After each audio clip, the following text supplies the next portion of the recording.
Oke, selamat berkuda lagi bersama saya Christian Tangkuman di podcast BI Sulawesi Utara. Di mana Ngoni berada, di situ BI berada. Mari bersama membangun Sulawesi Utara. Ya, saat ini kita ketemu dengan seorang narasumber dari IBI, Mas Nanda. Mas Nanda, apa kabar Mas? Baik Mas, Alhamdulillah. Gimana kabarnya Mas Tian? Baik-baik. Mas sendiri bagaimana kabar Mas? Sehat, Alhamdulillah. Ya walaupun di cuaca akhir-akhir ini Manado sering hujan ya. Iya, 2 hari terakhir ini lumayan hujan. Ya. Yang penting kita tetap selalu sehat, kita selalu produktif dalam kehidupan sehari-hari. Siap. Di tempat Mas banjir? Enggak Mas, aman. Aman ya. Mungkin kalau sudah banjir sudah lautan mungkin yang di bawahnya. Beda lagi ya. Oke, jadi Sobat Rupiah, perkenalkan ini Mas Nanda, dia salah satu pegawai BI. Mungkin boleh Mas perkenalan diri dulu kepada Sobat Rupiah supaya boleh lebih tahu siapa sih Mas Nanda ini. Oke, halo Sobat Rupiah. Ya, oke, sebelumnya saya perkenalkan diri dulu. Perkenalkan, nama saya Nanda Perdana. Di sini saya sebagai asisten manajer di kantor perwakilan Bank Indonesia Provinsi Sulawesi Utara. Di sini saya ditempatkan di fungsi implementasi kebijakan sistem pembayaran. Oke. Di Manado, Mas orang mana Mas? Orang Manado atau bukan Mas? Oh bukan Mas. Jadi saya orang Jawa Timur. Timur. Kebetulan baru tahun 2021 ya. Jadi baru setahun ini. Baru setahun, siap. Pengalaman pertama datang ke Manado gimana Mas? First impressionnya Mas? Bagus, panas, dingin atau gimana? Iya.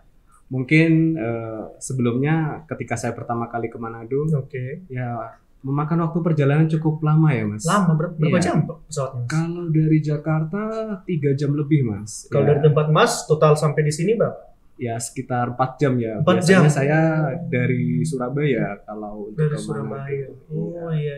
Ya first impressionnya kalau di Manado ini pertama, Manado ini salah satu kota di Indonesia yang sangat cantik ya menurut saya.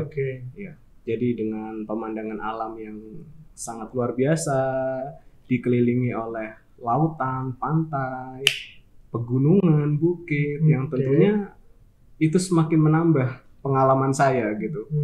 Ternyata luar biasa kekayaan alam maupun suasana di Indonesia ini gitu, terutamanya di Indonesia Timur gitu, yang mungkin karakteristiknya sedikit beda ketika saya dulu pernah tinggal di Jawa.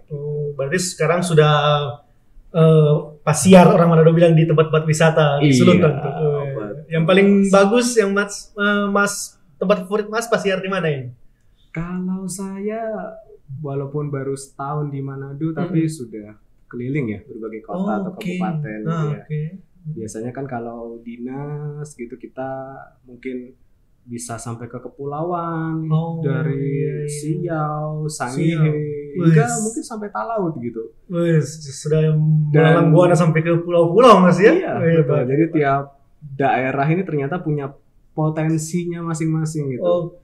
Kecantikan alamnya yang luar biasa. Jadi sungguh itu menjadi suatu anugerah yang perlu kita syukuri gitu ya.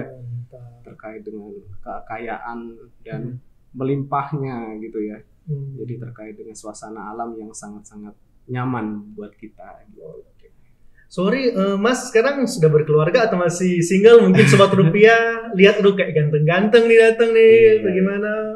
Gimana Mas? Saya sudah berkeluarga Mas. Oh berkeluarga, istri dibawa kemana? Saya kebetulan baru setahun menikah gitu ya, dan sekarang menjalani LDM. LDM sih. Long marriage. Jauh banget nih kalau saya untuk LDM-nya. Jauh banget dalam artian jauh di mana ini Mas? Kalau boleh tahu kira-kira. Kebetulan jadi memang istri saya sedang studi Mas di luar negeri di Jepang. Di Jepang. Untuk memang itu menjadi keputusan kita bersama gitu.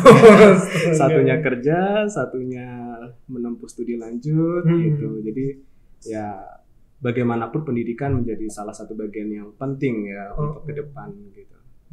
Seberapa penting Mas kira-kira pendidikan menurut Mas Nanda itu? Menurut saya sangat-sangat penting ya. Kenapa? Karena pendidikan itu menjadi dasar gitu ya. Bukan masalah kita intinya masalah kita mendapatkan nilai atau gimana pun kalau mungkin kita sedang menempuh pendidikan. Tetapi bagaimana kita memperoleh ilmu ya dan membentuk karakter yang paling terpenting. Membentuk karakter. Iya, itu yang menjadi istilahnya bagaimana kita memiliki pola pikir yang dewasa gitu ya, terstruktur, sistematis, kita punya logika yang kuat gitu, terutama sesuai dengan bidang kita yang kita tempuh, entah itu di bidang mungkin ekonomi atau mungkin itu di bidang sains. Ya, jadi tentunya banyak sekali manfaat yang kita peroleh gitu ketika kita mungkin punya kemauan dan keinginan, bahkan kita mewujudkan itu untuk studi lanjut, pendidikan S1, S2, bahkan hingga S3 gitu. Tentu itu harus semangat ya supaya bisa lanjut sampai S3 Mas ya. Iya, karena memang yang namanya belajar itu never stop learning gitu ya. Jadi kita belajar itu sampai akhir hayat gitu. Kita harus terus belajar, kita harus improve pengetahuan yang kita miliki gitu. Nah, kalau ini Sobat Rupiah contoh mau melangsungkan pendidikan ke tingkat yang lebih tinggi, terus mungkin masih ada rasa aduh belum atau orang-orang bilang belum terlalu semangat. Nah, gimana sih Mas tips Mas supaya boleh lebih semangat menempuh pendidikan untuk lanjut lagi, gimana kira-kira Mas tips yang Mas punya? Iya, jadi tips ketika kita meningkatkan motivasi kita gitu ya untuk selalu belajar, itu ada dua sebenarnya Mas. Motivasi itu bisa dari internal dan juga bisa dari eksternal. Ya, kalau mungkin internal ya itu dorongan dari kita sendiri gitu ya. Apakah kita ingin mencapai pendidikan yang lebih tinggi? Mungkin kita juga ingin punya suatu cita-cita gitu ya. Cita-cita mungkin menjadi seorang dokter atau menjadi seorang pimpinan di suatu perusahaan daerah, atau mungkin ingin wira swasta, atau ingin mungkin menjadi suatu pegawai gitu ya, pegawai di negara gitu. Kalau dari eksternal sendiri motivasinya mungkin juga banyak sekali gitu ya. Contohnya mungkin ketika kita melihat satu sosok yang mungkin kita idolakan gitu. Misalkan kita melihat kehidupan misalkan salah satu artis yang berpendidikan, misalkan Maudy Ayunda yang seperti beliau bisa dapat beasiswa S2, S3 hingga ke luar negeri gitu. Betul. Atau mungkin motivasi-motivasi eksternal yang lain, ternyata lingkungan yang mendukung, mungkin dari guru, dosen, ataupun keluarga yang sangat mendukung untuk kita bisa terus belajar dan menempuh pendidikan yang lebih tinggi gitu. Jadi banyak sekali sih Mas untuk bagaimana menumbuhkan motivasi kita gitu. Yang saya tangkap mungkin karena cita-cita mendorong kita untuk lebih semangat belajar lagi ya. Iya betul Mas. Jadi ketika kita punya visi, kita punya target gitu ya, apa yang ingin kita capai, tentunya itu bisa mendorong kita untuk selalu belajar dan belajar gitu. Nah, berbicara soal cita-cita, kira-kira Mas Nanda masuk di BI cita-cita nggak sih Mas? Iya. Atau udah nggak ada gimana gitu? Misalnya masuk BI cita-cita Mas dari dulu, atau kenapa bisa memilih BI? Sejujurnya kalau ketika saya di BI ini mungkin kalau dari kecil saya sebenarnya tidak punya cita-cita ke sini gitu, dan memang ditakdirkan ke sini gitu. Cuman secara jadi astronot mungkin dari kecil ya. Oh, bukan. Apa kira-kira dari kecil apa cita-cita Mas? Kalau cita-cita saya sebenarnya sih ingin menjadi seorang pendidik gitu. Oke, kelihatan sih dari perawakannya memang pendidik ya Mas ya. Tetapi memang kalau bagi saya sih pendidik itu tidak harus di lingkungan akademisi ya Mas ya. Di lingkungan praktisi pun seperti di BI, mungkin di sistem pembayaran atau di bidang-bidang yang lain, tentunya kita selalu mengadakan yang namanya sosialisasi dan edukasi gitu. Nah, kepada masyarakat, kepada stakeholders, dan itu tentunya merupakan perwujudan gitu ya, bagaimana kita bisa melakukan sosialisasi dan edukasi, mendidik gitu ya, mungkin memberikan ilmu yang bermanfaat bagi khalayak atau orang-orang yang mungkin memerlukan informasi dari kita. Jadi menurut saya sih kerja di sini di BI ini salah satu goals saya gitu sebagai seorang pendidik itu sudah tercapai gitu. Artinya kita memberikan edukasi yang bermanfaat bagi masyarakat. Nah, berkaitan tentang edukasi, tugas dan tanggung jawab Mas di BI itu ruang lingkup kerjanya apa itu? Edukasi mengenai apa? Gimana kira-kira? Iya, jadi bagi Sobat Rupiah, seperti kita ketahui bersama, memang Bank Indonesia itu merupakan bank sentral gitu ya di Indonesia yang tentunya memiliki berbagai bidang gitu ya, atau istilahnya job family ya, mungkin dari moneter, dari stabilitas sistem keuangan, makroprudensial, sistem pembayaran dan pengelolaan uang rupiah, atau mungkin di manajemen internnya. Nah, kalau saya di Sulawesi Utara ini kebetulan saya ada di bidang sistem pembayaran. Tepatnya di unit fungsi implementasi kebijakan sistem pembayaran. Berarti suksesi percepatan kris di Mas dong kalau begitu? Iya, betul. Mas, itu salah satu tugas dari kita di sistem implementasi kebijakan sistem pembayaran. Nah, kira-kira mungkin Sobat Rupiah di sana belum tahu itu kris apa sih Mas itu, Mas? Kris itu. Iya, jadi KRIS itu merupakan Quick Response Code Indonesian Standard. Iya. Jadi KRIS ini kemarin diluncurkan dan diresmikan pada saat ulang tahun kemerdekaan Indonesia, tepatnya di tanggal 17 Agustus tahun 2019. Oh, belum lama Mas ya? Iya, jadi sudah sekitar 2 tahun ya. 2 tahunan. Iya, betul 2 tahunan. Terus. Nah, di sini KRIS itu merupakan kanal pembayaran. Jadi bukan merupakan aplikasi ya. Mungkin banyak Sobat Rupiah yang masih kurang memahami ya. Nah, jadi KRIS ini merupakan kanal pembayaran satu pintu. Jadi bisa melakukan pembayaran melalui mobile banking atau mobile payment. Jadi kita cukup scan aja. Scan barcode. Scan barcode. Kemudian kita nanti tinggal memasukkan nominal yang ingin kita bayar. Dan nanti tentu kita verifikasi menggunakan PIN pembayaran yang kita miliki. Jadi semudah itu gitu untuk melakukan pembayaran secara non tunai melalui KRIS. Gitu. Oh begitu. KRIS. Tapi orang-orang sering ngomong itu KIRIS. Itu yang benar apa sih Mas? KIRIS atau KRIS yang benar ejaannya apa itu Mas? Iya. Jadi banyak sekali orang yang mungkin salah menyebutkan gitu ya. Sebenarnya yang betul adalah KRIS. KRIS. Oke, Sobat Rupiah dengar ya. KRIS, bukan KIRIS. Bukan QRIS. Bukan QRIS juga. Atau mungkin banyak yang lain, tapi adalah KRIS. KRIS. Bacanya KRIS ya. Oke. Nah, berarti Mas dalam hal ini KRIS itu kayak barcode yang dipajang di tempat-tempat perbelanjaan gitu Mas? Iya, jadi KRIS ini adalah satu standar QR ya. Jadi satu standar nasional untuk melakukan pembayaran menggunakan barcode. Jadi kenapa sih kok ada KRIS? Mungkin banyak ya yang bertanya seperti itu. Seperti kita ketahui sebelum KRIS diluncurkan itu dari masing-masing penyelenggara jasa sistem pembayaran, baik perbankan atau non perbankan itu memiliki barcode masing-masing.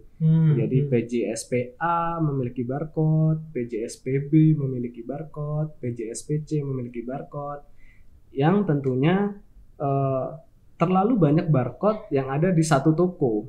Nah, pernah saya lihat di toko itu berjejer dari ini, dari hijau, dari biru, dari merah gitu Mas ya. Iya, betul. Dan itu tentunya sangat menyulitkan bagi pembeli. Kenapa? Karena antar barcode itu khusus dibaca oleh aplikasinya PJSP yang memiliki gitu.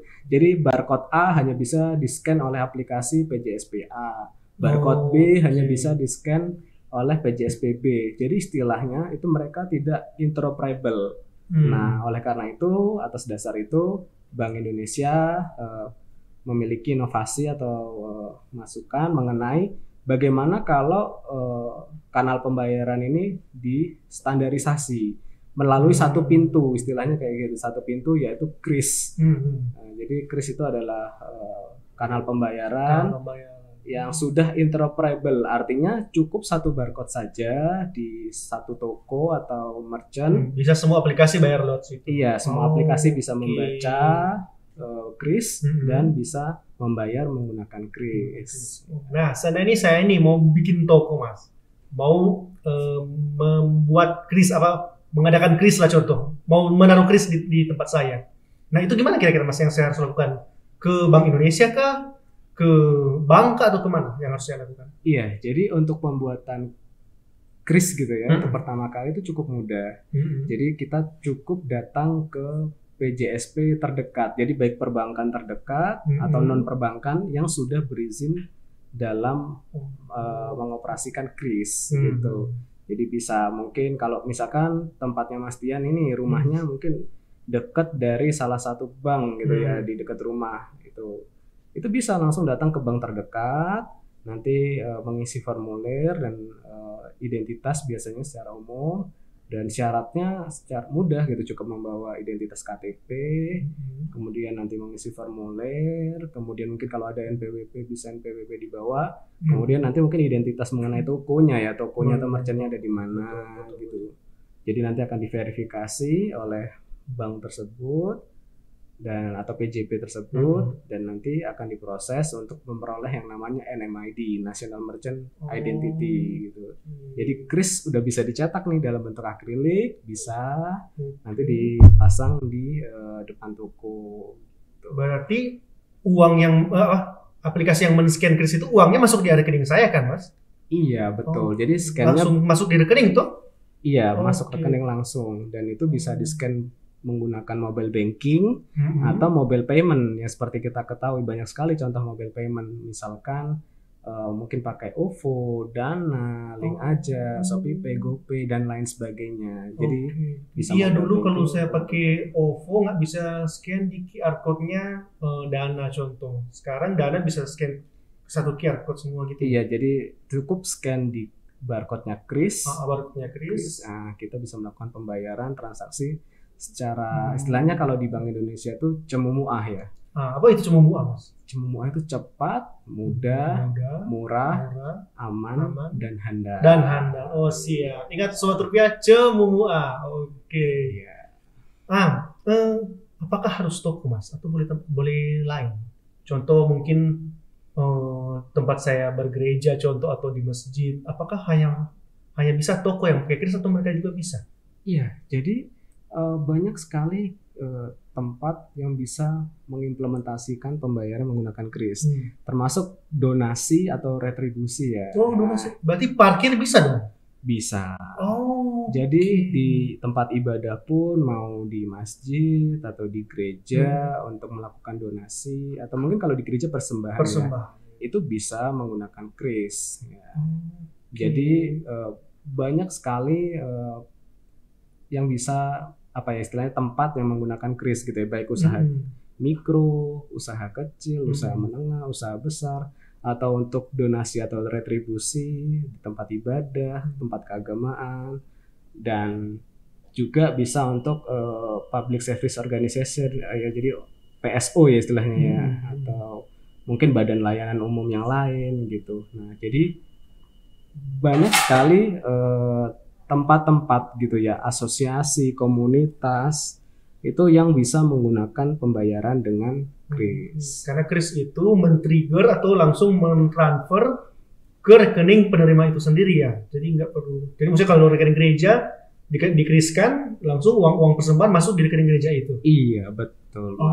Jadi apalagi di era pandemi COVID-19 ini ya, yang tentunya kita harus tetap menjaga protokol kesehatan. Nah, kris ini menjadi solusi gitu ya, untuk kita bertransaksi secara aman dan nyaman tentunya. Iya, gitu. Karena nggak perlu harus pegang uang tunai Mas ya. Iya, jadi kita melakukan pembayaran non tunai ini tanpa melakukan kontak fisik gitu ya. Tanpa kontak fisik.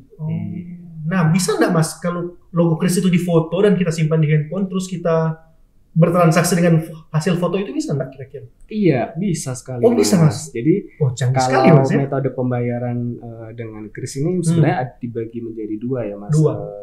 Yang pertama yaitu tatap muka atau bertemu secara fisik dengan pembeli dan penjual dan artian. Nah itu, dan kedua adalah tanpa tatap muka.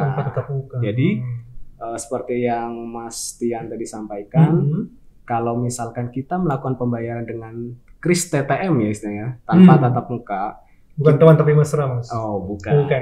Jadi kita dengan Kris TTM ini cukup mengirimkan scan file atau JPG-nya dari Kris kita.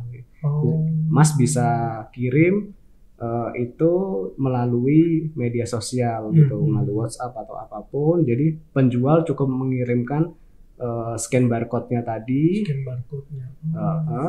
kepada pembeli. Nanti pembeli bisa buka mobile banking atau mobile payment-nya. Tadi kan gambarnya udah dikirimkan dan disimpan di galeri kita. Nah, nanti ada tuh di menu mobile banking atau mobile payment kita yang ada gambar. Biasanya ada di pojok-pojok ya, gitu ya, upload atau unggah. Nah, kita bisa ngambil dari galeri kita untuk memasukkan scan barcode yang udah kita terima tadi. Berarti kalau para suami mau minta uang jajan dengan istri, bisa dikriskan juga, Mbak.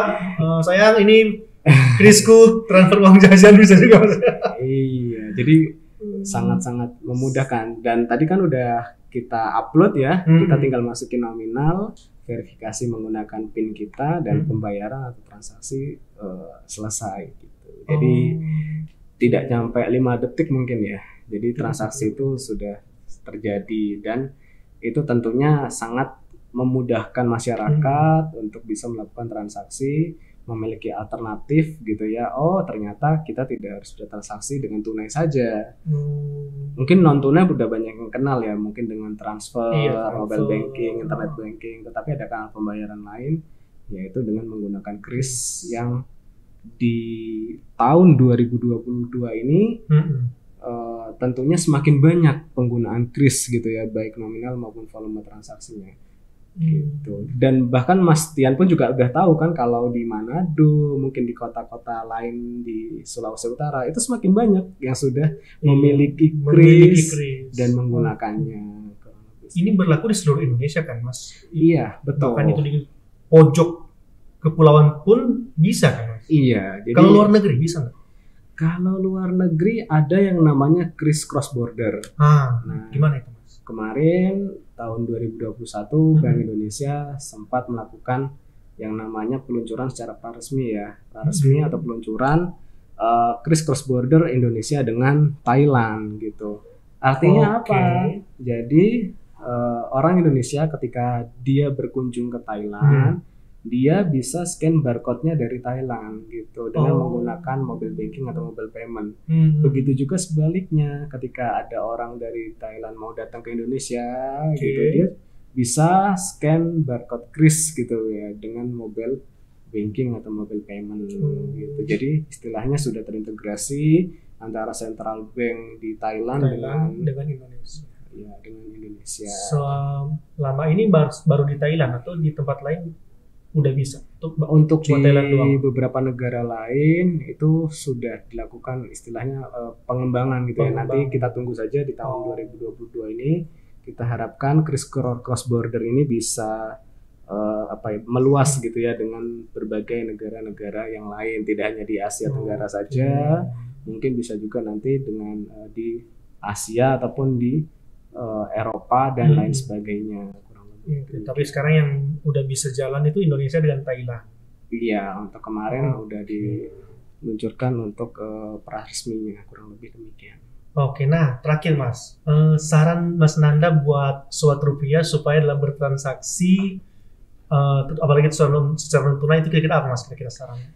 Iya, jadi tentunya ketika kita bertransaksi secara non tunai, tips yang pertama adalah kita harus selalu menjaga keamanan ya.